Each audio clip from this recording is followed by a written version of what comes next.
Welcome to Hard Talk. I'm Stephen Sacker. Back in 2015, the nations of the world made a formal commitment to act to keep global warming well below 2 degrees centigrade.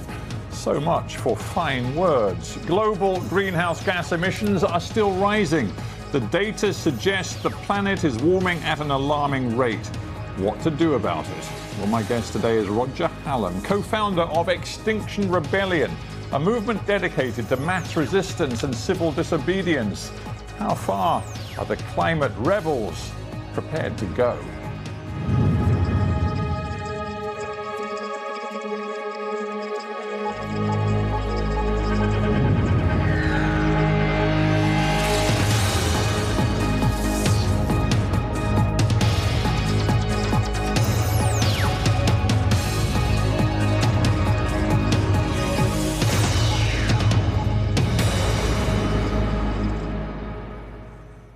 Roger Hallam, welcome to Hard Talk. There is, and has been for years, been no shortage of activists, groups committed to fighting for the cause of fighting climate change. Why the need now for Extinction Rebellion? Well, I think the reason's really straightforward, is millions of people around the world have realised that we've come to the point where something drastic has to happen.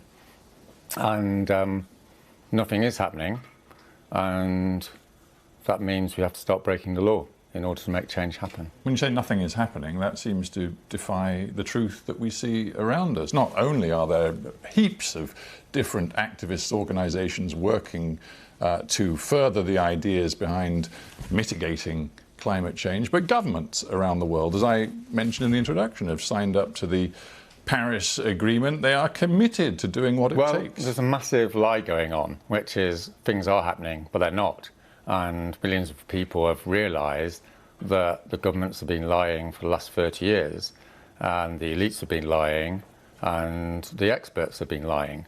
And the reason they've been lying is because they've said that carbon emissions will go down, and they're going to act to make sure they go down, but they haven't. They've gone up 60% since 1990, and they're still going up, as you said. They went up 1.6% 2 years ago and 2.7% last year. So this was the decade when it was all supposed to start happening, wasn't it?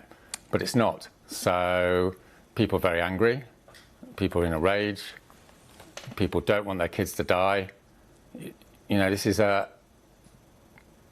there's no words to describe how serious it is. But I guess what I'm getting to is this point, what's different about you? I mean, we've had, for example, the leader of Greenpeace in this studio. He's talked in very similar terms about the alarming rate of the warming of the planet. He's talked about the rise in emissions. He's talked about the concentration of CO2 in the atmosphere getting worse. All of that stuff. I mean, so on the science, there's no disagreement. But are you saying that groups like Greenpeace and many, many others have fundamentally failed in their mission to convince the world that things need to change? Yes, we've fundamentally failed. I mean, I failed. Other activists have failed, campaigners have failed, we've all failed. The fact of the matter is, we're facing mass starvation in the next 10 years, social collapse, and the possible extinction of the human race. It couldn't be worse. So that situation has come about over 30 years of failure. Failure by the elites, failure by the governments, and failure by campaigners. So your message is entirely about failure, it's about negativity, it is in a way, I suppose, a howl of rage and despair. That's right, it is. And you think that is a message that the people of the world and the political leaders of the world are going to respond to? Yes, and the reason why is because when people go through depression and rage, they come out and decide to do things. And Extinction Rebellion is the most successful climate change movement in the UK. It only set up a year ago. It's got 100,000 people signed up to it. It's done mass civil disobedience. It's changed the conversation in this country. And the reason why it's done that is because it's dedicated to telling the truth. And the truth is that we're in this beyond terrible situation, and it's being brought about by the elites and the governments lying to people. and misleading people over 30 years. But aren't you lying and misleading people too? Because you are suggesting it is possible, for example, in the United Kingdom, where the group was founded, that we could, in the UK, move to net zero carbon emissions by 2025. And that really isn't possible. Of course it's possible. Anything's possible. It's a matter of whether there's political will. OK, let me rephrase the question. It's not possible within the framework of our capitalist economy without causing unimaginable damage to people's lives. Well, the damage is imaginable and it's proportionate and it's necessary because the alternative is social collapse. That's the fundamental realisation people have come to. There's not a third option here of carrying on business as usual. See, the problem is, and that, the reason I began by discussing where you sit within the sort of the climate change and environmental movement is that you are an outlier among so many people who agree like you that there is now a climate emergency. For example, the Energy and Climate Intelligence Unit, which sympathises with much of the message that you deliver, does not sympathise at all with some of the objectives and targets you lay out, because they say that, for example, the net zero emissions by 2025 is technically, economically and politically impossible, has absolutely no chance of being fulfilled. Well, they're wrong. You know, we can do whatever we like in our society. It's a matter of whether we're prepared to undertake the costs of it. The fact of the matter is, and this is the major point that Extinction Rebellion is trying to say, is it's over, right, for this civilization. The reason it's over because of the hard physics. We're not making a political point or an ideological point or, you know, trying to be awkward or all the rest of it. We're simply saying that the science is real. If the science is real, it means we're facing social collapse. The reason we're facing social collapse is because of mass starvation. And the reason we're going to have mass starvation is because of the collapse in the weather systems around the world. Yes, but I'm talking about the degree to which you say action, the most radical form of action, has to be completed within the next 6 years, which is what you are saying. You're suggesting, you're setting a target which would mean that people couldn't use combustion engine vehicles anymore. They couldn't fly anymore. They couldn't use gas to heat their homes anymore. And I put it to you that suggesting that is possible makes you a fantasist. It's like going to the doctor and the doctor says you've got cancer. And if you carry on as normal, you're definitely going to die, okay? Or you can try and change, but you might still die. Those are the options for the human race now, if we're to believe the science. So, well, with respect, I don't think the science is saying that we're all going to die within 6 years. No. What we're saying, what the science is saying is, if there's not fundamental, major change in the structure of the global economy in the next 10 years, then we're heading for catastrophe, you know. And what that means is we're going to be heading for mass social collapse and mass starvation.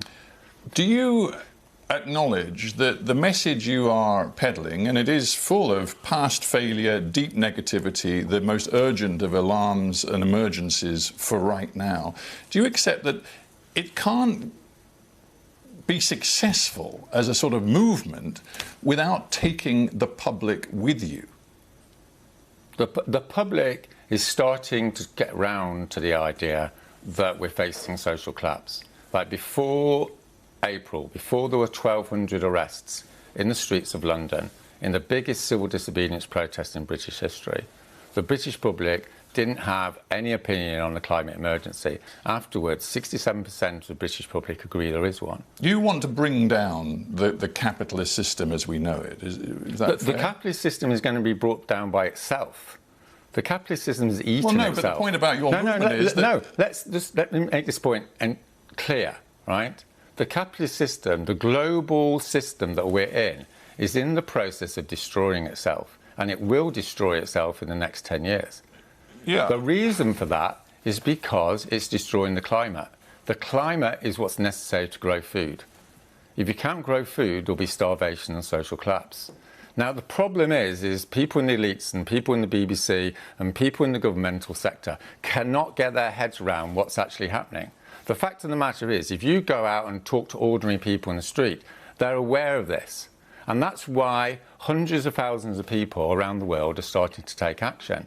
Yes, because they've understand lost faith. Your perspective on the climate is that the emergency is here, it's now, and we have to respond. No, I don't think you have. You see, well, I want to ask you about the degree to which you see yourself as a revolutionary. Is that how you would characterise your ideology? There's a revolution coming anyway. It's irrelevant. I know what you're trying to do. Is trying to say there's these radical people, everything's okay, and they're trying to change stuff, you know. And if they weren't there being like annoying, things could carry on. The fact of the matter is, if we don't change things, they're going to be 10 times worse. And those are the two options. That's why I'm telling you about the analogy of the doctor. When you go and see a doctor, you don't blame the doctor. You don't accuse the doctor of being revolutionary, right? Because the doctor is simply telling you what the science is. And the science is we're going to have social collapse or we're going to try and do something about it. Well, with respect, science is different from politics. You're taking science and then you're putting a political interpretation on what it means, how it's going to impact. There's no political interpretation here. Let me just put you some words by a former head of the Metropolitan Police Counter-Terror Command who has studied your movement. He says Extinction Rebellion is seeking the breakdown of democracy and the state. He regards you as akin to a dangerous terrorist organisation. Well, you're telling me that you're going to take the public with you when a former police chief is suggesting that you actually are anarchists who want to bring down the state and our democratic system. You think the public's ready for that? The public is now aware that the elites are taking them to their death, because that's what the science is saying. You stood in a recent election. The people that are betraying this country and this nation are the people in the elites, like the guy you've just mentioned, because they're refusing to accept the reality. And that's why there will be mass social disturbances over the next year or two. You stood in the European parliamentary elections as an independent with this message in London. More than 2 million voters. You managed to garner 924. And you're telling me the public is marching alongside you. The 67% of the public know there's a climate emergency. If you know there's a climate emergency, it means that we're facing a situation more serious than we've ever had to deal with in the whole British history. Politicians are now talking of climate emergencies, making the leap from talking of a climate emergency to the mass civil disturbances, disruption, the bringing down of the state as we know it. That's something quite different. How far are you prepared to go? We've seen, let's say, hundreds, sometimes maybe even 1,000 or two of your Extinction Rebellion colleagues and activists on the streets of London, gluing themselves to buildings, gluing themselves to roads, disrupting traffic, once even disrupting public transport, which to many seemed a bit odd. But how far are you prepared to take this mass civil disobedience? This October, thousands of people will come to the streets of London and they'll stay in the streets of London. How long? I don't know, because it'll be up to them. But you'll see mass disturbances. It'll be non-violent, it'll be respectful, and it'll be disruptive. And that's the methodology that we're using. That's the method we're using. You say carefully, you say non-violent. In previous comments, you've said of your protests, demonstrations, civil disobedience that, quote, some people may die. I wondered what you meant by that. Because in civil disobedience struggles over the last 150 years, when you challenge the elites, as Gandhi says, you know, first they ignore you, then they laugh at you, and then they fight you. When they fight you, then they tend to kill people. And that's historically what happens. I'm just stating that as a fact, a sociological fact. You know, when Martin Luther King used to do civil rights campaigns in the 1960s, people got killed. And that's part of the process of political change. You're carefully manipulating this, aren't you? You said people will see in the evening news 10-year-olds and grannies getting dragged off by the police. I believe you've made a particular point at Extinction Rebellion of teaching sort of civil disobedience methods to young people, including school children. Well, you want them on the front lines. Why do you think school children and grannies are getting involved in putting themselves in harm's way to get arrested? Why do you think that's happening? Well, I'm asking you why you're encouraging them to put themselves in harm's way. I'm not encouraging anyone. Okay, what I'm involved in doing. You are actually encouraging them. You're I'm actually involved in mentoring doing children if grannies turn up to a meeting, are in tears about what's happening to their grandchildren, it's not what I'm doing that makes them sit down on the road. It's the same with teenagers. Teenagers are shitting themselves about what's happening for the future. They've got another 50, 60, 70 years to live on this planet. By that time, there could be only 1 billion people left. I mean, that's 6 billion people that have died from starvation or been slaughtered in war. I mean, the scale of it is beyond the imagination, isn't it? And this is the biggest problem, is the elites and the BBC and the conventional media has simply not grasped the enormity of what's happening. Well, never mind the elites. It seems that many people, even who were involved in the early days of Extinction Rebellion, like yourself, think you're going far too far. You haven't heard what I've said, and this is the fundamental problem. I'm listening very carefully. No, I don't think you are. You're listening, but you're not emotionally connecting, and this is the problem. You know, I've just spent a year doing interviews like this with journalists, and journalists are not emotionally connecting with what's happening. I'm talking about the slaughter, death, and starvation of 6 billion people this century. That's what the science predicts. That's the trajectory we're on. And that requires absolutely desperate measures to stop it. And it's going to be painful. Believe me, I'm engaging in the sense that I'm a citizen just as you are. I am going to be just as much prey to everything that's happening with our planet as you are. You're not, I have children, and certainly, yeah. But I don't know what age you are, but you're not going to be on this planet for that much longer. Neither am I. If you're a teenager, you can see this happening over the next 50, 60 years. Why do you think, and I am engaging with you, but I'm not sure you're engaging with me, why do you think so many people, even inside Extinction Rebellion, think that you have gone too far? When you recently said you wanted to put drones up around Heathrow to ensure that Heathrow Airport was closed down, there were people inside your own organisation who said, hang on a minute, that is not what we are about. You have to consider strategy in a way that you're not doing. The fact of the matter is, with the aviation industry and the whole carbon economy, all this activity is bringing us to destruction. And there's people in Extinction Rebellion and in other networks who, as an act of conscience, are going to be taking action against it. Yeah, and that's the same as it happened in the past, ask you right? Again. I'll give you a quote from somebody, I don't know if you know him personally, but Simon McKibbin, a lecturer at Cambridge University, joined Extinction Rebellion, has now left, specifically because he was horrified and upset by your plan to shut down Heathrow with drones. He said, threatening to fly drones into a busy airspace is a departure from the ethics of non-violence. It threatens people, puts people at risk. He said, I believe if this is permitted to go ahead, we'll lose the goodwill of the public. Why do you persist with this? Because we're facing mass starvation, and because people generally in society, and particularly people in the elites, are not capable and are not empathising with that reality. Will you put those drones up? Myself? Well, you and those of your movement who believe like you that it's justifiable. This is what's coming down the road. And if the elites don't respond to non-violent action, then you know what's going to come next. Is people other than Extinction Rebellion will use violence. That's what's coming down the road. I mean, I'm speaking as a sociologist here. I'm not saying it's good or bad. What I'm saying is, if you put a society under a massive amount of stress, if you propose, will you? Just leave me a minute. Just let me finish this. If you tell the citizens of a country that the government is facilitating their death, then you can expect one thing. Particularly in a country like Britain, where people don't put up with such nonsense, you can expect rebellion. Will you? Just answer the question. Will you try to close down Heathrow Airport with drones? It hasn't been decided. It hasn't been decided, and I don't want to talk about specific things, because that's not up to me, right? That's up to the people that are engaged in it. What I can say to you is this is what's coming down the line.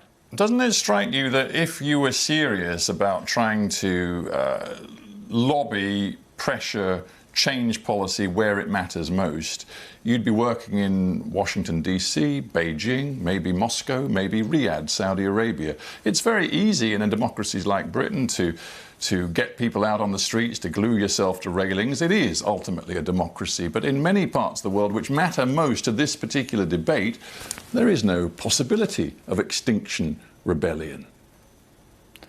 Most of the civil disobedience campaigns over the last 100 years have happened in poor authoritarian countries.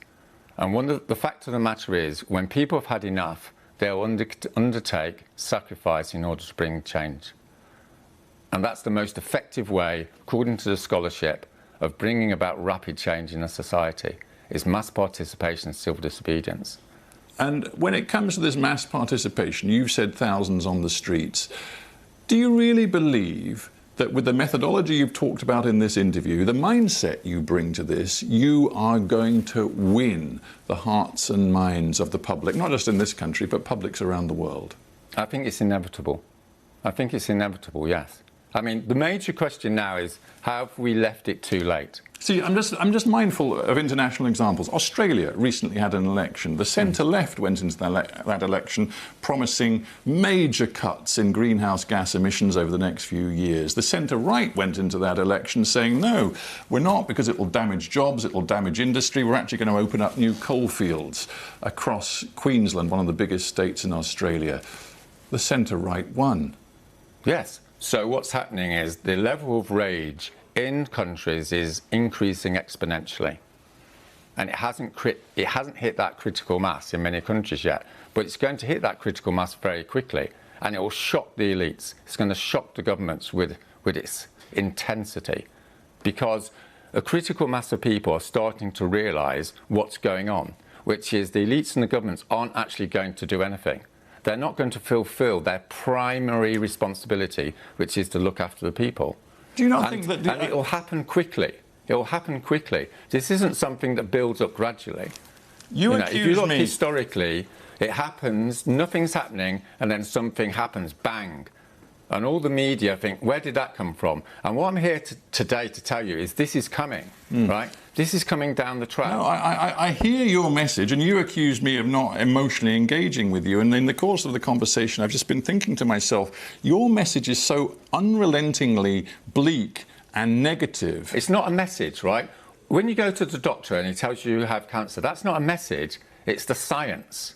It's the science. But we began by agreeing that there are various people across the environmental, green and climate change movements who all agree about the science but come to very different conclusions about the best means of delivering change. There are many scientists who actually will not just focus on the negative, the bleak and the dark, but will say, you know what, we human beings are making some progress. We are cutting emissions, for example, in the energy sector. Yeah, I've just told you that's total nonsense. It's total nonsense. You see no room for positivity and hope. Hope, that word hope. You see no room for hope when you go to the doctor's got a responsibility to tell you whether you've got cancer or not and whether it's terminal or not. Hope doesn't come into it. It's a matter of scientific analysis. Shows you like a X-ray of your lungs or whatever, right? It's a scientific reality. The Arctic's melting, right? It's ice, it's warm, it's melting, it's going to go. Whether you've got fearful of it or you're hopeful about it or you've got a political problem with it, it's gone, right? It's going. That's the way the world is. It's a harsh thing. You know, science doesn't have any sentimentality about it. It's not a political thing. It's not a sort of give or take sort of thing. Roger Hallam, we have to end there, but I thank you very much for being on Hard Talk. Thanks.